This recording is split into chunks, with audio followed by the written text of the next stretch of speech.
Hi everyone.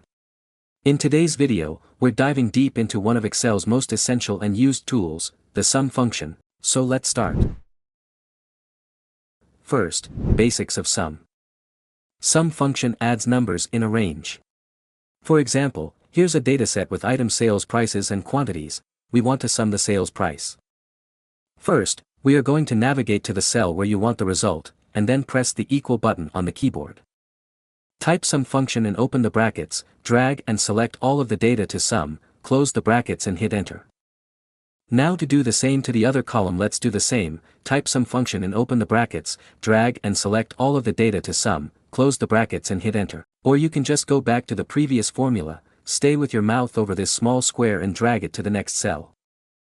Let me give you two other ways to do this function faster. First, make sure that you are in the Home tab, then go to the section of editing here as you see and click on AutoSum. Or with the other option, if you like the shortcuts, go to the cell and from the keyboard press Alt equal then hit enter. And now, for a more advanced and productive method, you can calculate more than one result with a single action. We'll select both cells and apply one of the methods we've previously did, AutoSum or from the keyboard. Press Alt equal. Here's a method that not many people use, summing two ranges together in the same cell. To do this, go to the cell where you want the result and type equals sum.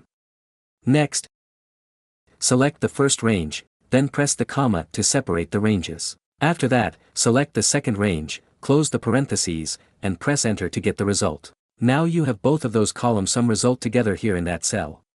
Let's talk about summing with conditions using SUMIF. Suppose I want to add totals only for the salesperson name, for example, John.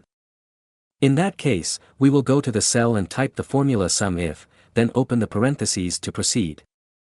As shown in that message, first, let's select the range for the salesperson.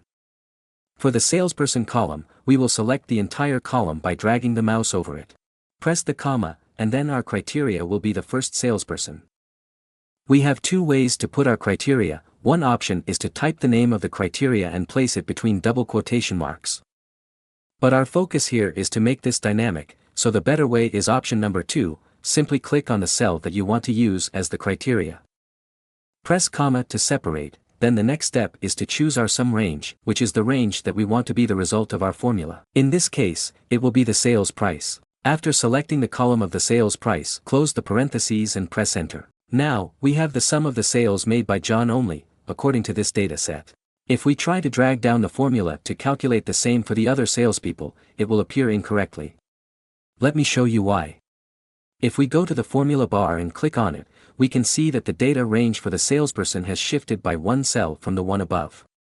This happens because we dragged down the formula without fixing the data range. Let's see how we can fix this. We will type our formula again, just as we did before, but when selecting our data range, press F4 on the keyboard. This will fix the data range, making it absolute and preventing it from shifting when you drag the formula down. It will appear with $signs before the cell locations. These $signs indicate that the cell reference is absolute, meaning it won't change when you drag the formula. Press comma to separate, and then select our criteria. However, we will not fix this reference, as we want it to change when we drag the formula down. For the sum range, we will do the same as we did for the sales price, select the range, press F4 to fix it, then close the parentheses and press enter. Now, if we drag the formula down and check it again in the formula bar, we will see that the ranges are fixed correctly, and the formula works as intended. For the quantity column, I'll leave this task for you to complete. Let me know in the comments if you do it correctly or if you face any problems. Now, let's see SUMIF's formula. If you have several products and regions, and you want to calculate the total sales for a specific product in a specific region. The idea is to specify both the product and region as criteria. This allows us to sum values that meet both conditions together. Let's see how. First, type equals SUMIFS and open the parentheses. The order of this formula differs slightly from the previous one. Start by selecting the sum range, such as the sales price column, and press F4 to make it absolute. Next, choose the first criteria range, like the product column, and press F4 to fix it. Then, select the specific product to filter by and fix it as well.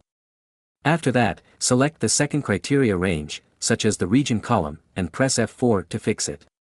Finally, select the specific region, which is criteria 2, but will be unfixed so it remains dynamic when dragging the formula down.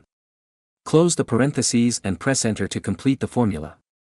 Drag the formula down to apply it to the other regions, ensuring that it dynamically updates based on the selected rows. I'll leave the task of applying it to the other column for you to complete. If you have any questions or encounter any issues, feel free to leave a comment. That's all for today's video. Don't forget to like and subscribe, and make sure to turn on notifications so you don't miss any of our future videos. See you soon.